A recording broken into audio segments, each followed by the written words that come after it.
Komisi D DPRD DIY beberapa waktu lalu melakukan kunjungan dan meninjau Balai Perlindungan dan Rehabilitasi Sosial Remaja atau BPRSR Dinas Sosial DIY yang ada di Mberan, Sleman. Meski ada kunjungan Komisi D DPRD DIY, namun program-program BPRSR berjalan seperti biasa, seperti apel pagi dan belajar baris berbaris untuk menanamkan kedisiplinan.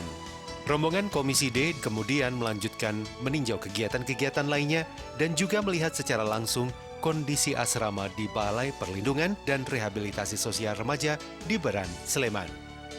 Kedatangan rombongan Komisi D DPRD DIY juga disambut penampilan grup band anak-anak remaja binaan yang cukup memukau.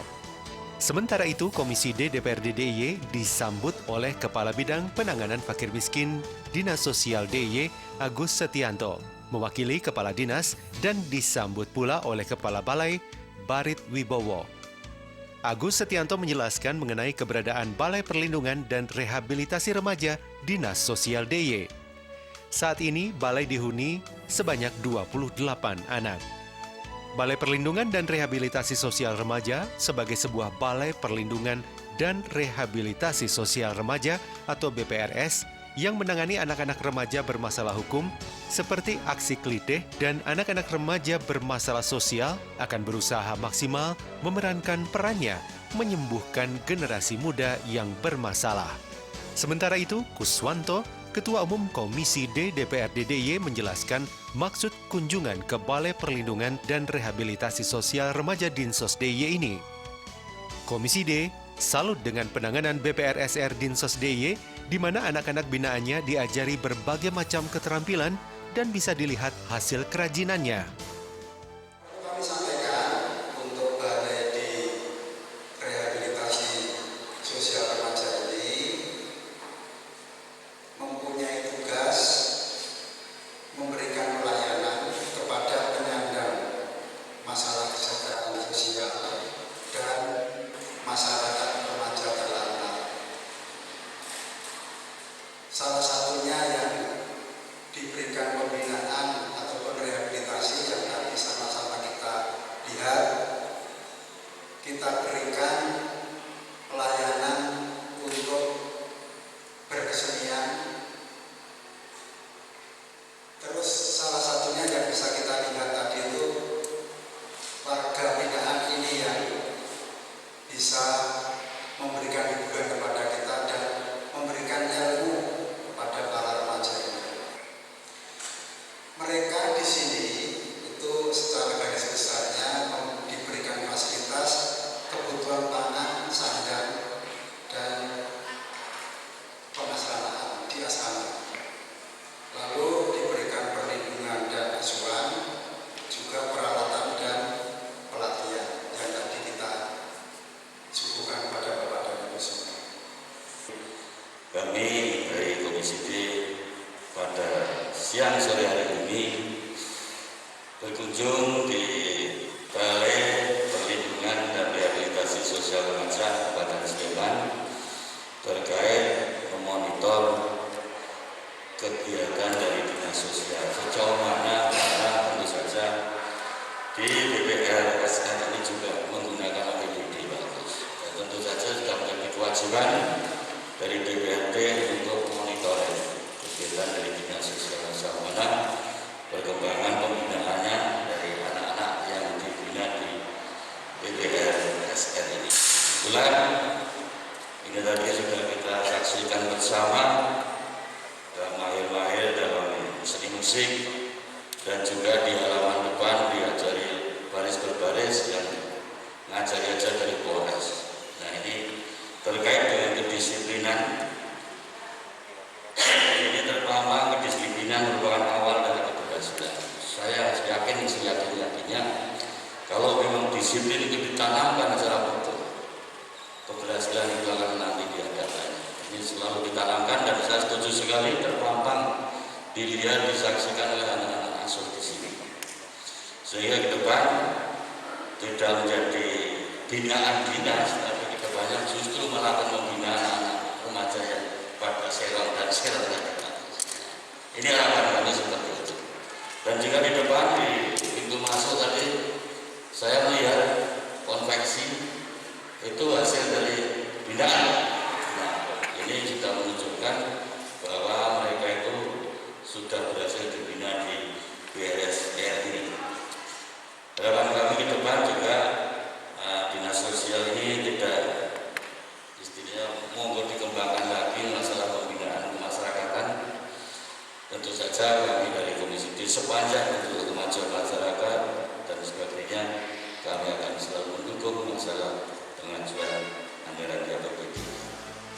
Kepala BPRSR Dinas Sosial DIY, Barit Wibowo mengatakan, selama ini yang menjadi kendala BPRSR dalam menangani warga binaan yang terdiri dari anak remaja yang bermasalah dengan hukum dan anak-anak remaja yang bermasalah sosial.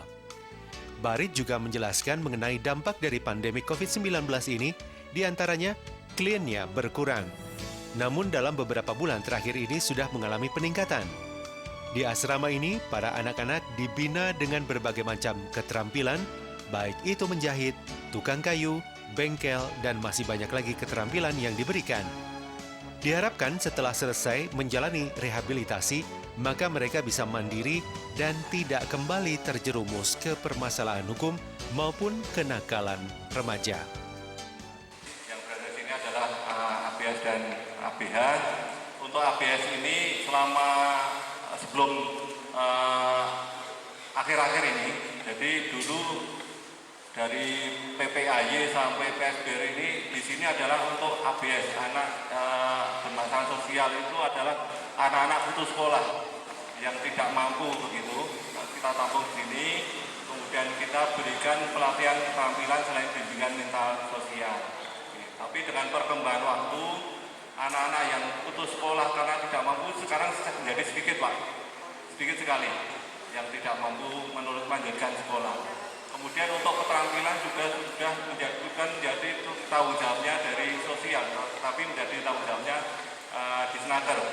Sehingga kami memang untuk anak yang bermasalah sosial ini lebih kepada anak-anak yang juga sudah cenderung nakal di masyarakat, kemudian tadi saya sampaikan dirujukan oleh pihak desa atau dari kabupaten dirujukan pada kami, tapi belum sampai ke proses kepolisian, apalagi ke pengadilan. Jadi seperti itu untuk ABS-nya, Pak.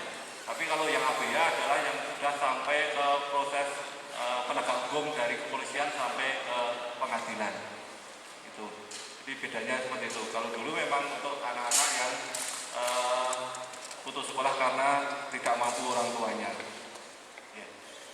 Kemudian untuk selama pandemi ini memang di awal-awal pandemi kita sangat sedikit, Pak, kurang karena kita memang menyetop, tidak ada klien yang masuk pada kami. Tapi setelah pandemi kemarin memang diminta oleh Bapak Gubernur bahwa semua UPT di Dinas Sosial sudah menyelenggarakan suatu kegiatan yang secara normal, artinya sudah bisa menerima, tapi dengan protokol kesehatan yang ketat. Kami menerima untuk anak-anak ABH ini di BPRSR ini, tentunya dengan protokol kesehatan. Kami menetapkan anak yang belum masuk di sini sudah melakukan rapid test, kemudian juga dilakukan isolasi mandiri di sini. Kami punya tempat di Wisma Mawar ini untuk anak-anak yang baru saja masuk di sini. Akan kita karantina selama 14 hari.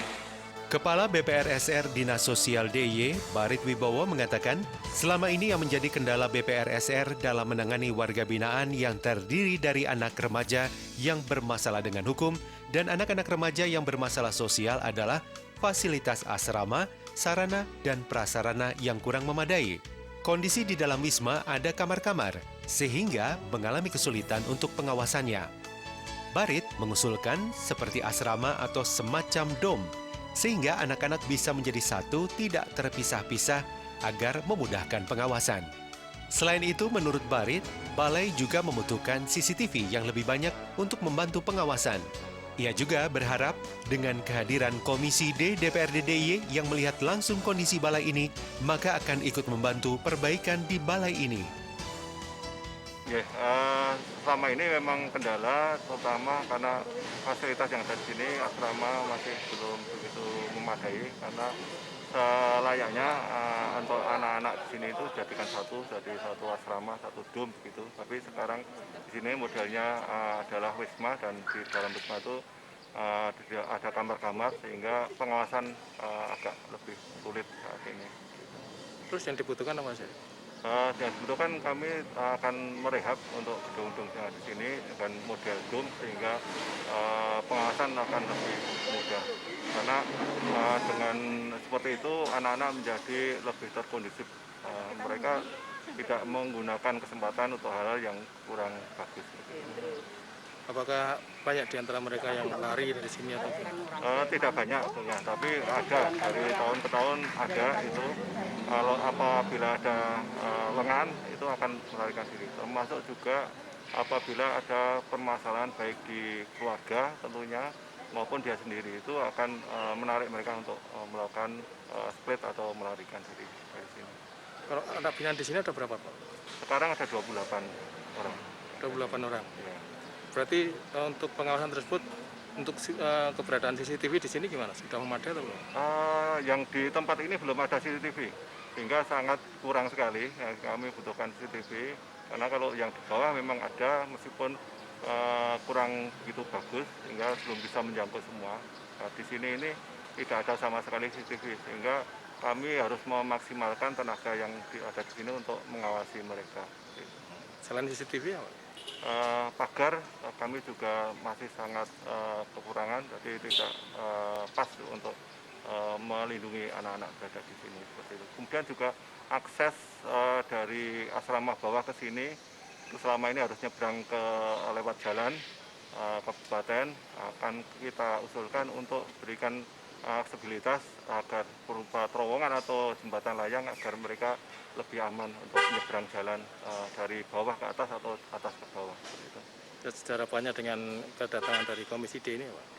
Harapan kami tentunya agar bisa mendukung BPRSL ini dalam semua program kegiatan, sehingga kami kedepannya bisa menyelesaikan kegiatan ini lebih baik lagi. Ya, terkait dengan kebutuhan untuk pembinaan anak-anak ini, anak-anak binaan di UPT-nya Dinas Sosial ini, kami komisi tetap mendukung, Mas. Karena memang betul keberadaannya kita tahu persis, maksudnya kita cek langsung gitu loh. Ya. Memang seperti itu adanya, memang perlu dianggarkan ke tahun depan ini. Kalau melihat setelah melihat kondisinya seperti ini, Iya, setelah melihat kondisinya seperti ini kan bukti bahwa kita itu tidak asal mendengar saja, tidak asal mendengar laporannya, tapi kita buktikan seperti apa yang diusulkan. Benar-benar tidak dibutuhkan atau tidak kan kita tahu persis. Di pengawasan, pengelolaan tempat tempat tidur dan sebagainya, kamar-kamar yang perlu disiapkan. terus harapan Komisi D terhadap Balai ini? Ya, harapan Komisi D dalam pembinaan remaja yang dibina ini betul-betul nanti selalu ada peningkatan yang betul-betul bermanfaat bagi remaja yang dibina di sini. Keluar dari sini kita kembali ke masyarakat seperti semula di pembinaan mental ini. Kedatangan Komisi D DPRD DIY ke kantor Balai Perlindungan dan Rehabilitasi Sosial Remaja Dinas Sosial DIY ini diharapkan membawa perbaikan dan kinerja dalam menangani anak-anak remaja bermasalah.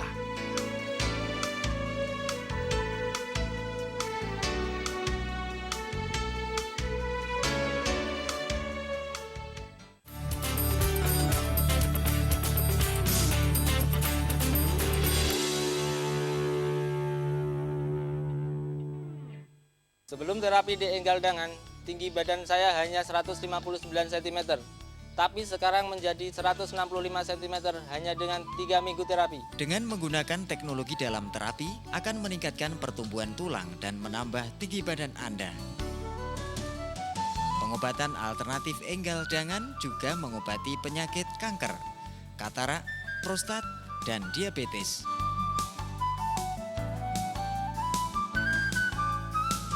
Dengan metode penyembuhan mematikan akar penyakit melalui titik meridian akupunktur serta menggunakan ramuan leluhur yang dikombinasikan dengan ramuan Cina akan mengobati penyakit kronis Anda tanpa operasi. Jangan ragu untuk berobat di enggal dangan, karena kami memberikan bukti, bukan janji. Kunjungi kami di pengobatan alternatif Enggal Dangan, Jalan Jogja Solo kilometer 17 Pamukti Baru, RT 4 RW 2 Telogo, Prambanan. Baru dan pertama di Indonesia, fleksibel dan kuat, tidak mudah tumpah, tidak mudah menguap. Dengan takaran pas 1 liter, Thinner Emco terbaik untuk cat kayu dan besi. Persembahan dari Emco.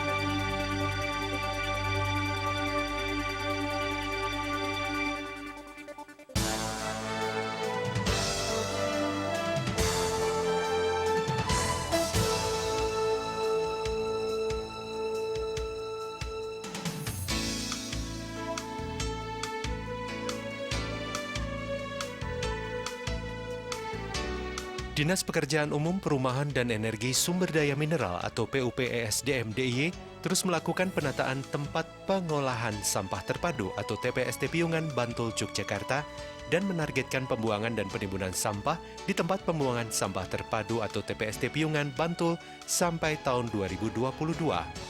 Pasca 2022, pengolahan sampah akan dikerjakan oleh badan atau lembaga dengan skema kerjasama pemerintah dan badan usaha atau KPBU yang menerapkan teknologi terbaru.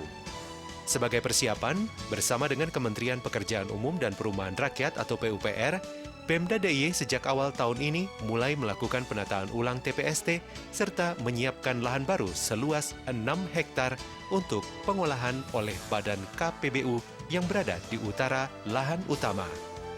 Diharapkan keberadaan badan KPBU dalam pengolahan sampah ini menjadi solusi mengatasi permasalahan sampah. Meski belum ada investornya, tapi Arief menyatakan persiapan sudah dilakukan mulai tahun ini. Pemda DIY tahun ini menganggarkan sekitar 10,7 miliar rupiah untuk pembangunan sarana dan prasarana di TPST Piungan yang menyentuh 4 objek, yaitu pembuatan talut, drainase, saluran jaringan cairan lindi, dan pembuatan jalan masuk. Komisi C DPRD DIY dipimpin oleh Wakil Ketua Jimny Rusdin Sinaga melihat secara langsung proses pembangunan talut di TPST Piungan tersebut. Jimny Rusdin Sinaga mengaku kecewa dengan kualitas pembangunan talut tersebut. Sementara itu, masyarakat sekitar tempat pembuangan sampah terpadu atau TPST Piungan, Kabupaten Bantul, meminta kepada pemerintah segera menyelesaikan penataan TPST Piungan karena limbah kotoran dari sampah tersebut sangat mengganggu warga setempat. Lili Purwoko, perwakilan dari Kalurahan Sitimulyo Piungan Bantul, mengatakan masyarakat mengeluhkan limbah yang selama ini tidak diolah, hanya diurai. Lalu parit sisi timur TPST yang tidak ada saringannya hingga kotorannya menumpuk. Lili juga mempertanyakan nama TPST adalah tempat pengolahan sampah terpadu. Tetapi sampai sekarang tidak ada aksi pengolahannya. Jadi yang utama itu kita pengen melihat pelaksanaan pembangunan talut-talut yang ada di sini, khususnya yang dari APBD. Ini kan 2020 kan dapat bantuan dengan pagunya 13 miliar kan. Ya. Jadi ini yang kita cek. Sekarang kondisinya seperti ini. Nah, menurut teman-teman wartawan gimana? Bagus nggak itu bangunan ini? Biasa. Biasa, oke. Apa lagi? Ini 13 atau 10 miliar? 13 atau 10 tadi? Pagunya 13 sekian, pelaksananya 10 miliar. Terus yang APBN 40 miliar. Jadi khusus yang bantuan dari provinsi itu untuk ring di sekitarnya. Nanti dalamnya dari APBN. Setelah melihat ini, kira-kira apa yang jadi masukan dari Komisi C? setelah kita tadi pertemuan, jadi pelaksanaan ini bahkan kita libatkan orang desa, Pak Sekdes tadi. Ternyata dampak TPA ini untuk masyarakat sekitarnya masih banyak permasalahan, ya, yang perlu diselesaikan baik itu di tingkat desa maupun di tingkat provinsi. Masalah dampak gitu loh, ya. Solusinya untuk menyelesaikan dampak ini? Ya segera harus kita selesaikan. Karena ada masyarakat yang nanam padi sampai nggak bisa panen. Kan repot. Kita kan tujuannya membangun ini supaya harapannya dampaknya kepada masyarakat untuk membuat ekonomi masyarakat tambah baik gitu loh. Dalam waktu dekat komisi saya akan memanggil perangkat desa dan dinas terkait itu. Tidak, tadi kita udah koordinasi dengan perangkat desa sama Pak Arif sebagai bidang cipta karya. Pak Arif, ini harus segera kita selesaikan. Jadi supaya pembangunan ini bisa lancar, baik, dan harapannya tujuannya baik gitu loh. Yang melewati Pak Rindi, ada penguraiannya berupa kapal-kapal itu, ada yang langsung ke parit di sisi timurnya ini. Nah yang kami khawatirkan yang dari sisi timurnya ini. Karena apa? Karena kalau penghujan tiba ini pasti mengeluap. Airnya itu pasti mengeluap. Dan yang ikut ke sana apa? Ikut ke apa namanya? Ke bawah. Iya, ke bawah apa? Ya itu semuanya ke bawah. Botol, kaca, besi. Bahkan yang itu yang kami tidak inginkan sebenarnya itu adalah jarum suntik yang ikut ke aliran itu. Jadi beberapa sampah medis itu juga ada yang dibuang ke sini ya Mas ya? Ada, dulu ada. Tapi kalau untuk sekarang saya belum tahu persis. Lagi. Ya, belum tahu persis kalau yang sekarang. Dulu jelas ada. Nah, itu dari awal dibukanya TPST ini. Dulu kan namanya TPA ya, tempat pembuangan akhir. Sekarang kan TPST, tempat pengolahan terpadu. Dan yang diolah itu apanya kan? Nah, dulu kan TPA, tempat pembuangan air sampah. Nah, sekarang kan TPST, tempat pengolahan sampah terpadu. Nah, itu yang TPST, tempat pengolahan sampah terpadu. Nah, itu yang diolah itu apanya?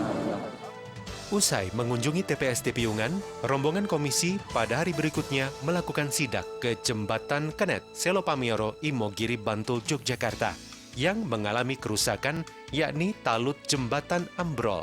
Sebenarnya, Komisi C pada awal tahun 2020 telah meninjau jembatan itu dan merekomendasikan dibangunnya jembatan baru di lokasi itu, karena kondisi jembatan yang menghubungkan Kabupaten Gunung Kidul dan Bantul itu kondisinya sudah membahayakan untuk dilalui kendaraan berat.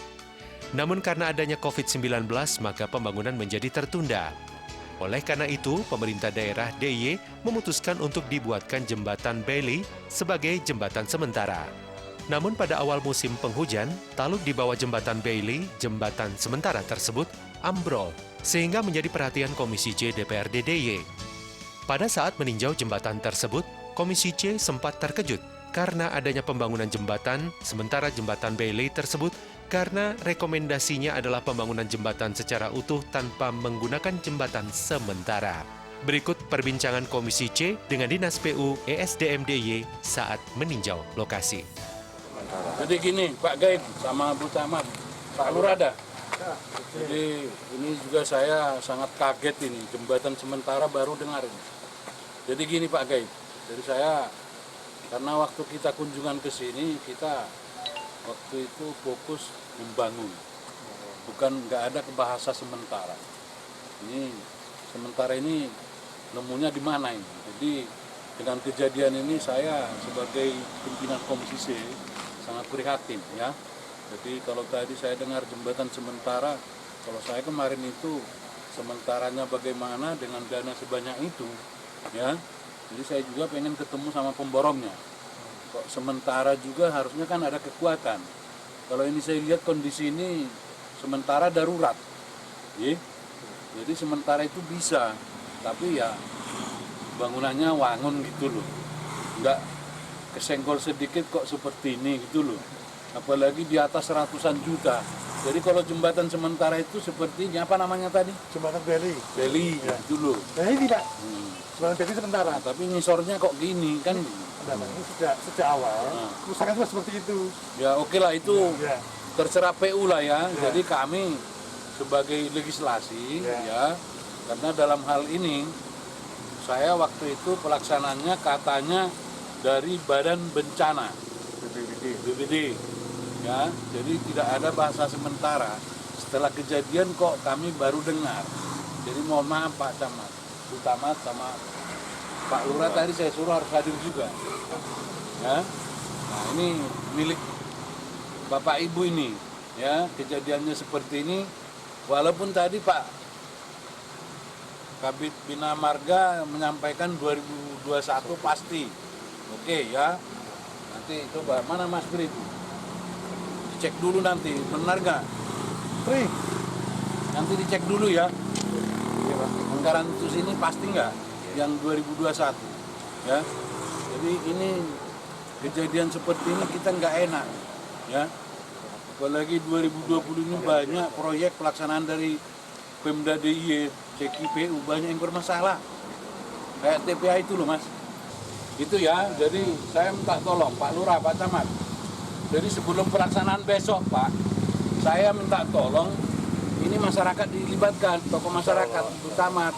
Jadi jangan hanya bangun sendiri setelah masalah baru tahuan kan gitu. Alhamdulillah Pak, kalau kemarin mau bangun ini pun juga dengan Pak Camat, Pak Lurah, semua di sini masuk Pak. BPD-nya juga semua masuk Bapak. Ya monggo lah. Jadi kami dari Komisi termasuk prihatin ini ya. Jadi pembangunan sementara ini termasuk prihatin. Jadi saya minta tolong di Jogja karena ini kami beruntun loh nemukan masalah loh ya. Coba kalau piungan itu TPS, kalau itu 20 meter tak suruh dibongkar kok.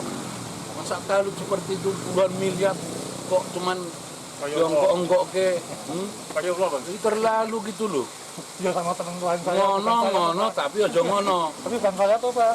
Bukan ya nggak tahu. Nah, iya, makanya ini satu atap dengan PU. Lain Pak bidangnya Pak. Lain bidangnya. Oke gitu Bu Camat. Jadi silakan nanti Pak Lurah koordinasi dengan PU pelaksananya gimana supaya jangan nanti sementara 2 lagi. Ya saya nggak mau dengar seperti itu. Mengalasan tok gitu ya. Kalau maunya saya di 2020 ini langsung diganti Pak. Maunya yang terbaik idealnya. Anggarannya berapa 2021? 9, berapa itu? Dilihat. Oke. Coba cek besok Bos. Kalau di kita ya 215 juta. Iya. Nah, kalau di 2020 ada 9, saya diganti dan ya. Ya kalau kami sangat serius ya. Ini urusan dengan anak sekolah, alasan ekonomi dan sebagainya. Kami sudah berapa kali Bang? Sudah 2 kali ya. Sudah 2 kali ke sini, tadi melihat tidak ada talut dan sebagainya.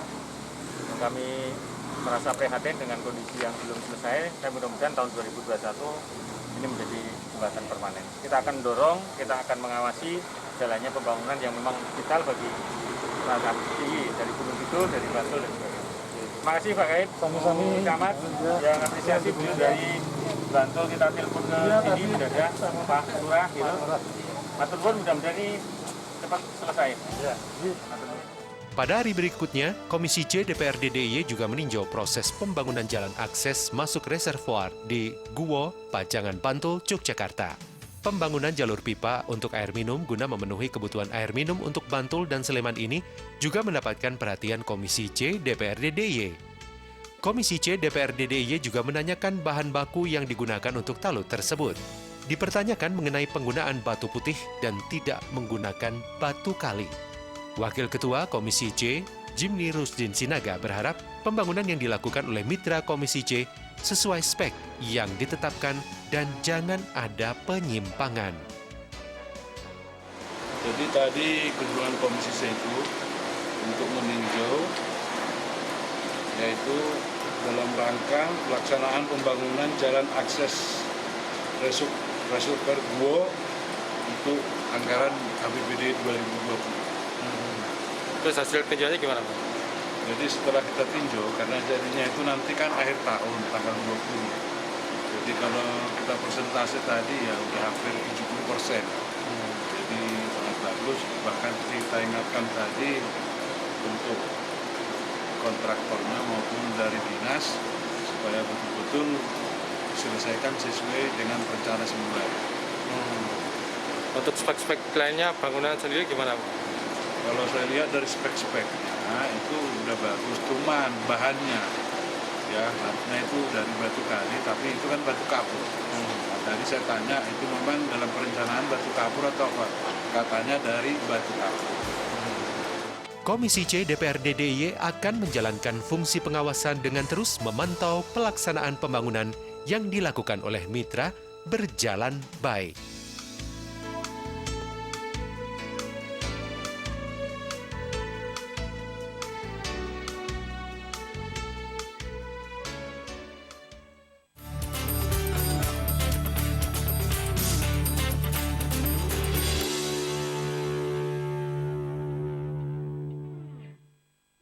Pengobatan alternatif Batara, spesialis penyakit kronis dan menaun tanpa operasi.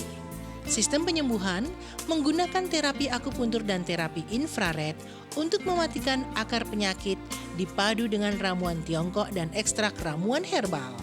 Ramuan dibuat khusus sesuai keluhan penyakit Anda. Berbagai jenis penyakit dapat diobati seperti katarak, prostat, diabetes, kanker, tumor ganas, jantung, stroke. 6 bulan yang lalu saya menderita diabetes. Gula darah saya sampai 400. Seluruh tubuh saya tidak bertenaga. Kaki dan tangan saya kesemutan dan bengkak. Penglihatan kabur, berat badan saya menurun. Tiap hari saya harus minum obat dan suntik insulin. Namun setelah diterapi di pengobatan Batara dan minum ramuan, gula darah saya normal kembali. Pengobatan alternatif Batara juga melayani pelangsingan dan tambah tinggi badan 1 hingga 8 cm secara permanen, langsung diterapi di tempat. Datang ke klinik kami, Jalan Ring Road Selatan, Perempatan Dongkelan RT 9, Selatan Jalan. Lihat papan nama Batara. Baru dan pertama di Indonesia, fleksibel dan kuat, tidak mudah tumpah, tidak mudah menguap. Dengan takaran pas 1 liter, Thinner Emco terbaik untuk cat kayu dan besi. Persembahan dari Emco.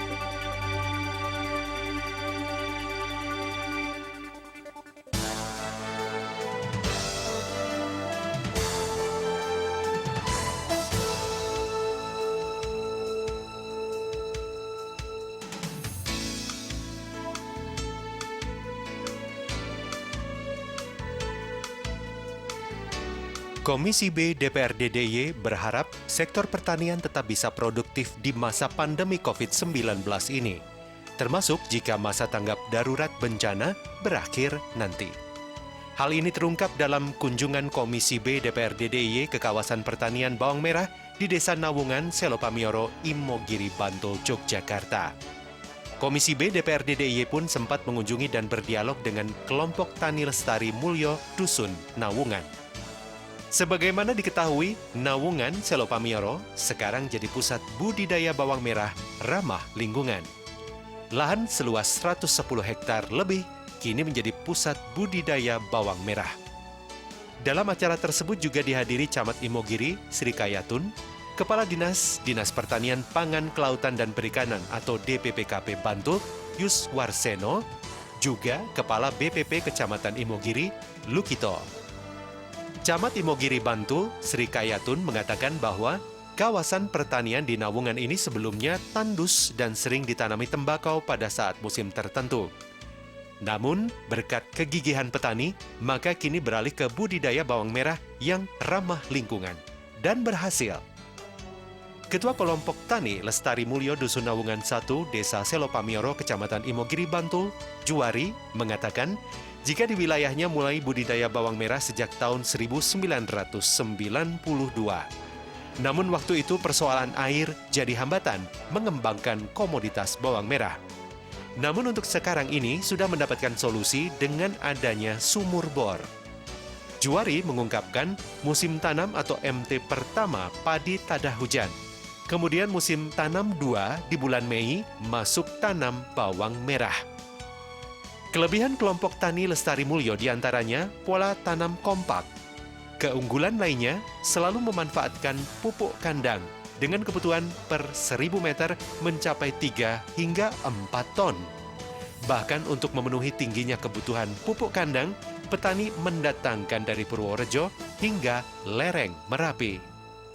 Siang hari ini berkenan untuk mengunjungi kami yang ada di pelosok ini ujung tenggara daerah Isige. Betul Pak, karena di sana masih ada Gunung Kidul gitu ya. Nah ini Bapak Ibu yang kami hormati, sesuatu yang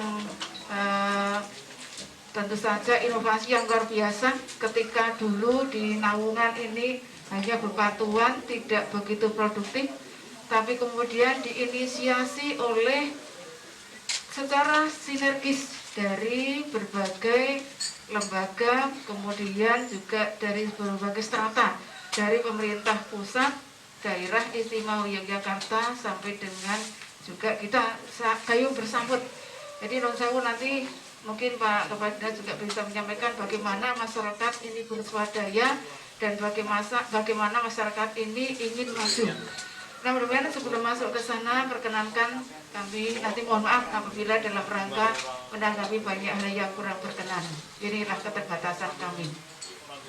Pada kesempatan siang hari ini, Bapak Ibu yang kami hormati, tadi saya sampaikan bahwa ini adalah ujung tenggara Kabupaten Bantul yang selama ini saya kira belum begitu banyak adanya sentuhan-sentuhan, sehingga kemudian ada beberapa lokasi di sini yang cukup agak terisolir begitu, sehingga mungkin perkembangan masyarakat karena mungkin transportasi yang terisolir sehingga perkembangan masyarakat juga agak sedikit ada ketertinggalan, sehingga kemudian mungkin semangat untuk berdaya ini pun perlu harus ada satu stimulan bagi kita semua. Namun demikian dengan adanya lahan yang dibuka, dengan adanya sinergitas dari semua lini, dari pemerintah daerah maupun juga semangat masyarakat untuk berdaya, ini sesuatu yang luar biasa, sudah agak viral begitu ya Pak Kadis.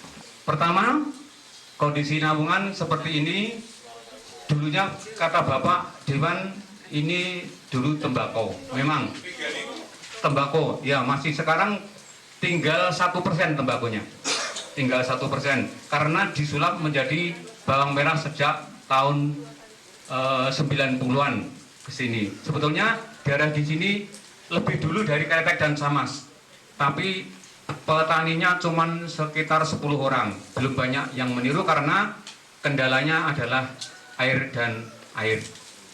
Maka dari itu setelah ada teknologi pemikiran tentang pembuatan embung untuk memanen air hujan, jadi di sini untuk mendapatkan air ada 2 versi. Pertama, embung untuk memanen air hujan dan sumur dalam untuk memanen air bawah tanah. Yang itu kalau tidak pemerintah yang mengasih, ya agak sulit untuk memperoleh sumur dalam tadi. Ada 2 buah sumur dalam, itu juga dikasih oleh Dinas Pertanian, Pak. Yang satu itu debitnya kurang bagus, kalau yang satunya di sebelah timur kuburan itu, makam itu. Terus di sini ada sekarang pola tanamnya, musim tanamnya ada 3. Pertama, padi. Untuk ini waktu ini menunggu hujan untuk menanam padi, tak ada hujan. Jadi di sini menanam padi cuma 1 kali aja, hanya tak ada hujan. Artinya di sini wajib menanam padi karena itu untuk menopang kehidupan selama 1 tahun. Jadi padi itu tidak dijual, untuk persediaan makan 1 tahun. Alhamdulillah bisa cukup. Yang kedua, MT-nya adalah bawang merah bulan Mei. Terus yang ketiga bulan Agustus bawang merah. Tapi yang bulan Agustus itu Pak, kendalanya adalah air. Maka hamparan 110 hektar ini hanya ditanami sekitar 40 hektar.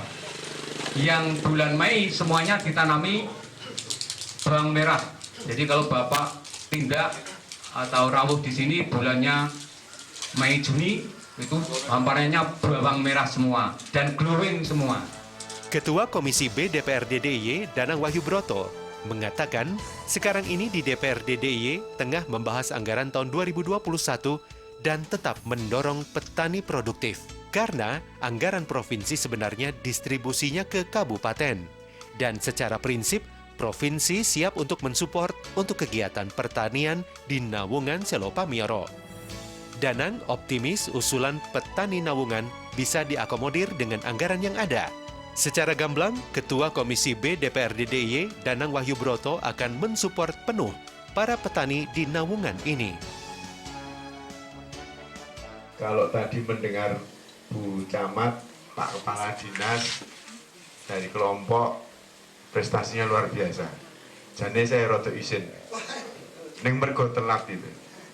Karena tadi saya lihat swadaya potensi itu memang cukup optimal. Dan tadi yang disampaikan harapan-harapan itu sebenarnya provinsi ada jawabannya semua, Pak. Tinggal ini ngecun aja. Dan kita tahu posisi di pemerintahi nggak bisa mak bedunduk, Pak. Satu, terkait jalan, nek sing gede-gede di atas 1 miliar begitu, itu nanti pakai BKK, bantuan keuangan khusus. Nanti kita kawal, karena kita banyak di anggaran juga. Jadi nanti BKK itu mekanismenya, Pak, itu kami di provinsi itu anggarannya rata-rata kan 7 triliun, Pak. Ini COVID itu jangan digagas dulu, banyak yang dicoreti ya sudah lah. Tetapi Desember nanti darurat kita selesai. 2001 ini, ini masalah aku lagi bahas APBD 2001 ini, rodok telat. Iya, 2021. 21 tok leru ya. 2021. Jadi kita sudah bahas ini. Tetapi secara prinsip begini. Komisi B ini kan komisi perekonomian, aset, kemudian keuangan, kemudian kelautan, perikanan, kemudian pertanian, kemudian Indak, kemudian BUMD yang punya provinsi itu mitra kerja kami, peternakan pariwisata, UMKM koperasi. Jadi Bapak Ibu sekalian rodok enggak ya, Komisi B ini di provinsi bagian golek dit. Tapi kami ini susah apa? Karena kalau di pemerintah itu tidak ada permohonan, itu nggak ngerti harus bagaimana. Itu satu kelemahan pemerintah itu di situ. Jadi memang harus ada komunikasi. Oh Pak, saya butuh listrik, saya butuh jalan, saya butuh air dalam. Sayangnya juga saya mohon maaf, biasanya dinas itu di kita. Jadi bagian teknisnya kan nanti dinas. Anggarannya di Komisi B, dia yang ngurusin teknis model. Nah, itu salah satu contoh di Komisi B, satu kebanggaan betul, dan kami juga rodok yo enak lah ngerti ini lagi saiki, Pak. Wes diceritani Pak Dirjen, Pak Menteri, ada apa? Tapi belum terlambat, ini masih saya jadi dewan mungkin sampai 2024, syukur tambah 5 tahun lagi, jadi nggak usah khawatir, masih panjang. Nanti kalau mau ganti seperti yang lebih bagus, nanti kita support. Secara prinsip Pak, anggaran provinsi itu, provinsi tidak punya rakyat Pak. Jadi kami ini kan memang distribusinya ke kabupaten, ke kota. Kan begitu logikanya, sehingga mekanisme BKK yang gede-gede kita support betul. Rombongan Komisi B DPRD DIY melihat secara langsung kondisi pertanian di atas bukit itu yang kini telah berhasil membudidayakan bawang merah ramah lingkungan. Untuk kedepannya, Ketua Komisi B DPRD DIY Danang Wahyu Broto berharap agar kawasan pertanian di Nawungan yang pemandangannya indah ini bisa dikembangkan lagi dan digabungkan pertanian dengan pariwisata sehingga akan semakin mensejahterakan rakyat. Jadi kami melihat secara langsung, Komisi B melihat secara langsung bahwa panen glowing ini cukup bagus, dan ini bahkan produknya itu malah justru dibeli orang-orang Brebes untuk stok di sana. Nah, kita lebih menekankan tidak hanya bicara bawang glowing, tetapi ini ada satu potensi yang keterlibatan pariwisata dan dinas perindustrian UKM koperasi ini juga harus terlibat, karena tidak hanya bicara pertaniannya tetapi sektor pariwisata juga menjadi potensi, dan pengolahan bawang beserta apa yang ada di sini ini menjadi tugas beberapa instansi yang itu mitra kerja Komisi B. Jadi kita berharap ke depan ini lebih diperhatikan, karena di provinsi agak ketinggalan ini menstimulus teman-teman petani bawang glowing ini, karena justru di pusat dari anggaran pusat dari kabupaten sudah cukup banyak, sehingga kami support beberapa kegiatan, apakah itu nanti pelatihan, apakah itu ketersediaan pupuk, apakah itu pemasaran, apakah itu memberantas pinjaman-pinjaman bank yang tidak resmi.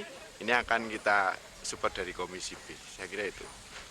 Ada pengembang lain mungkin dari pertanian diganggu dengan wisata? Iya, justru itu. Justru kami berharap tidak hanya sektor pariwisata, sektor pertanian bawang glowingnya, tetapi ini menjadi destinasi wisata baru.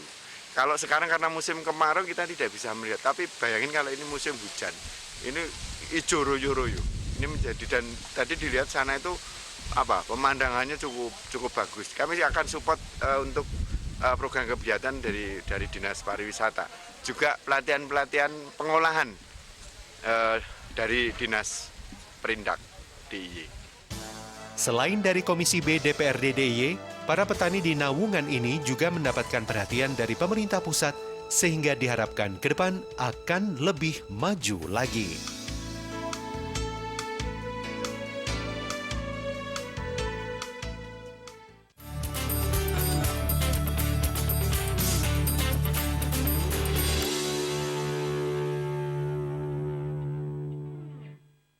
Pakai aplikasi My IndiHome, cara baru untuk berlangganan IndiHome. Registrasi dapat dilakukan di mana saja dan kapan saja. Aplikasi My IndiHome juga dilengkapi dengan fitur Check Service Availability yang dapat memeriksa ketersediaan jaringan IndiHome Fiber di lokasi yang diinginkan. Agar proses persetujuan berlangganan menjadi lebih cepat, gunakan fitur verifikasi otomatis. Notifikasi akan diberikan setelah proses verifikasi berhasil. Data akan divalidasi bila pelanggan berada pada radius minimal 100 meter dari lokasi pemasangan. Pelanggan dapat memilih waktu yang sesuai untuk dilakukan survei, penarikan jaringan, dan pemasangan oleh teknisi IndiHome. Pastikan fitur utama layanan IndiHome Triple Play dapat dinikmati dengan baik. Jangan sampai keduluan ya. Dunia dalam genggamanmu. Aku nang ngarep tip nganti notos loh bukan. Apane, Dar? Loh, lagu iki. Grantes kok piye Dar? Malam-malam ya ngono kuwi. Pokoke iki kepiye to, Dar? Lah rande bojo gak susah ngono kuwi, Dar. Lah dadi aku ki memang sengaja wis operasi adu-adu ngene iki. Soale ya berharap nek raiku tambah apik ngene iki, bojoku ya tambah apik.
Dalam rangka upaya mitigasi bencana, Komisi A DPRD DIY melakukan kunjungan dan sidak lapangan ke Tanggul Sungai Serang, Desa Bendungan, Wates Kulon Progo, Yogyakarta, akhir Oktober 2020. Kunjungan Komisi A DPRD DIY ini didampingi oleh BPBD DIY, Balai Besar Wilayah Serayu Opak, BBWSO, dan perangkat desa setempat. Komisi A DPRD DIY menemukan adanya pengikisan tanggul sepanjang 50 meter yang dapat membahayakan ketika volume air di sungai tersebut semakin bertambah saat musim penghujan. Hifni Muhammad Nasik, anggota Komisi A DPRD DIY asal Kulon Progo, mengatakan dari hasil pengecekan langsung di lapangan ditemukan adanya pengikisan atau erosi sepanjang 50 meter pada tanggul. Hal tersebut menurutnya sangat berbahaya ketika air sungai naik di masa musim penghujan saat ini. Hilmi juga mengungkap adanya temuan gorong-gorong ilegal yang justru mempercepat kerusakan tanggul sungai. Ditemukan gorong-gorong ilegal yang dibuat tanpa kajian, harapan dari masyarakat bisa segera dibenahi untuk jangka menengah, bukan hanya sementara saja. Sementara Balai Besar Wilayah Serayu Opak menyatakan pihaknya akan segera melakukan kajian untuk menindaklanjuti temuan pengikisan tanggul di Sungai Serang. Hal yang sama disampaikan oleh perwakilan dari BPBD DIY. Dikasih bencana bersama dengan BBWSO dan BPBD terkait kerusakan Kali Serang. Ya, memang ini memasuki musim penghujan, memang perlu ada perhatian khusus ya, karena curah hujan mulai deras dan volume ketinggian kali mulai naik, ini rawan sekali ada kerusakan tanggul khususnya di wilayah Klopo 10 ini. Ini sudah sangat tipis sekali dan kami berharap tadi juga aspirasi dari masyarakat, juga dari perangkat desa, kami komunikasi dengan BBWSO dan BPBD, ini solusinya ya agar bisa dilakukan penanganan jangka menengah melalui entah nanti bronjong atau apa. Artinya tidak hanya penanganan jangka pendek saja. Oh, jadi kemudian akan melibatkan masyarakat untuk penanganan hal yang seperti ini? Wajib ya, harus ya. Ini memang pemeliharaan tanggul kali sungai itu memang harus melibatkan masyarakat, termasuk juga untuk prosesnya dan juga untuk pemeliharaannya. Juga ada beberapa laporan ada gorong-gorong ilegal juga yang perlu kita sampaikan kepada masyarakat bahwa untuk menghindari atau jangan sampai terjadi gorong-gorong ilegal yang itu bisa membahayakan, karena gorong-gorong ilegal kan tidak ada kajiannya. Mereka membuat lubang-lubang dan itu lama-kelamaan bisa membesar dan itu bisa membuat kerusakan tanggul dan membuat jebol tanggul yang akhirnya bisa menjadi banjir. Kira-kira begitu. Dalam hal ini memang kita prioritas pertama adalah kita melakukan edukasi sosialisasi ke masyarakat yang dalam hal ini masyarakat yang ada di sekitar bantaran sungai ini, apalagi di musim penghujan ini tentunya kita harus kesiapsiagaannya. Kemudian yang kedua, kita juga melakukan inventarisasi daripada stok gudang di BPBD Kabupaten Kota, juga untuk memperkuat daripada kesiapsiagaan di instansi BPBD Kabupaten Kota. Kemudian yang ketiga, kami juga selalu koordinasi dengan instansi mitra kami terkait penyelenggaraan penanggulangan bencana, yaitu di BBWSO. Karena dalam pengelolaan sungai ini ada di BBWSO, kemudian untuk kami di Badan Penanggulangan Bencana adalah untuk masyarakat yang ada di pinggiran sungai. Pak, terkait dengan kerusakan seperti ini, dalam paham kebencanaan ini apa yang akan dilakukan pertama kali, Pak? Kan emergency kalau misalnya seperti ini, apa? Kita tentunya harus ada kajian dulu, Bapak. Jadi kajian ini yang akan menjadi referensi kita nantinya. Apakah nantinya akan kita untuk pemasangan bronjong ataupun untuk karung dan sebagainya, ini perlu juga untuk penguatan di badan sungai seperti ini. Nah, seperti ini. Tapi kita nunggu kajian dulu ya Pak ya. Kira-kira berapa lama Pak kajian? Nah, ini tentunya kami dari koordinasi dengan BBWSO dan BPBD Kabupaten Kota. Tapi secepatnya Pak ya? Iya, tentunya. Karena ini menyangkut hajat hidup orang banyak juga. Ya, kami juga sudah menyiapkan beberapa plan-plan, artinya di dalam kesiapsiagaan musim penghujan ini kami selalu koordinasi pertama dengan BMKG, kemudian juga dengan instansi terkait, ada BPBD Kabupaten Kota dan juga dengan mitra kami yang lain. Dalam hal ini kita selalu untuk memberikan edukasi, sosialisasi ke masyarakat, tentunya yang daerah-daerah yang mempunyai pemetakan rawan bencana longsor, kemudian angin ribut dan sebagainya. Kemudian kami juga inventarisasi juga, kami tadi sampaikan peralatan-peralatan yang di masing-masing instansi terkait di dalam kesiapsiagaan musim penghujan. Sementara itu, Wakil Ketua Komisi A DPRD DIY, Suwardi, mengatakan kunjungan ke Sungai Serang ini atas laporan masyarakat mengenai kerawanan terjadinya bencana akibat tanggul rusak. Oleh karena itulah, dalam upaya mitigasi bencana, pihaknya meninjau langsung dan ternyata benar, tanggul Sungai Serang rusak. Legislatif akan melakukan komunikasi dengan Balai Besar Wilayah Sungai atau BBWS Serayu Opak maupun Badan Penanggulangan Bencana Daerah atau BPBD DIY. Penanganan jangka menengah bisa dilakukan berupa pemasangan bronjong guna mencegah meluasnya penggerusan tanggul. Di Sungai Serang di wilayah Kelurahan Bendungan, Kecamatan Wates, beberapa waktu yang lalu kita mendapat informasi dari masyarakat melalui masjid bahwa banyak tanggul yang jebol. Nah, kita Komisi A datang bersama mengajak BBWSO sebagai lembaga yang bertugas di wilayah DIY, BBWSO, kemudian BPBD, lainnya juga penahu atau camat, lurah, dan tokoh masyarakat lainnya. Benar nggak itu informasi? Setelah kita lihat kenyataannya memang betul bahwa banyak tanggul-tanggul di sungai dimaksud sudah pada jebol.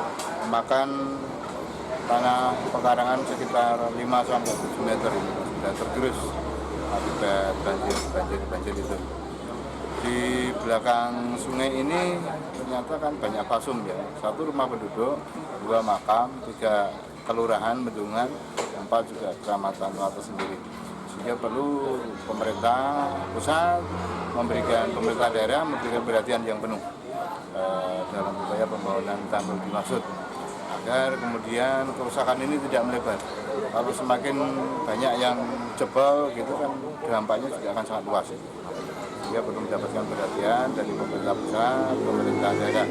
Di sisi lain karena ada informasi dari penahu tadi bahwa ada bangunan-bangunan ilegal seperti gorong-gorong dan sebagainya, yang hal itu diharapkan tidak terjadi, dan peran lurah, peran BPBD DIY dalam rangka memberikan sosialisasi pembinaan kepada masyarakat agar berperan penuh terhadap kegiatan pembangunan ini bisa dilakukan dengan baik. Jika ada semangat keterpaduan yang dibangun oleh masyarakat dan pemerintah untuk keamanan sungai dan perlindungan pada masyarakat ini. Selain melakukan kunjungan dalam rangka mitigasi bencana, Komisi A DPRD DIY juga melakukan kunjungan ke mitra lainnya, yakni KPU Gunung Kidul. Ketua KPU Gunung Kidul, Ahmad Ruslan Hani, menyampaikan KPU Gunung Kidul telah menetapkan daftar pemilih tetap atau DPT sebanyak 599.850 pemilih dan jumlah tempat pemungutan suara atau TPS sebanyak 1.907 buah. KPU Gunung Kidul juga menyediakan 1 TPS di lapas dan 1 TPS di rumah sakit daerah. KPU Gunung Kidul menyatakan pihaknya siap menyelenggarakan pilkada. Pendaftar petugas kelompok penyelenggara pemungutan suara atau KPPS sudah memenuhi kebutuhan. Dalam penyelenggaraan Pilkada 2020, pihaknya menegaskan protokol kesehatan yang utama.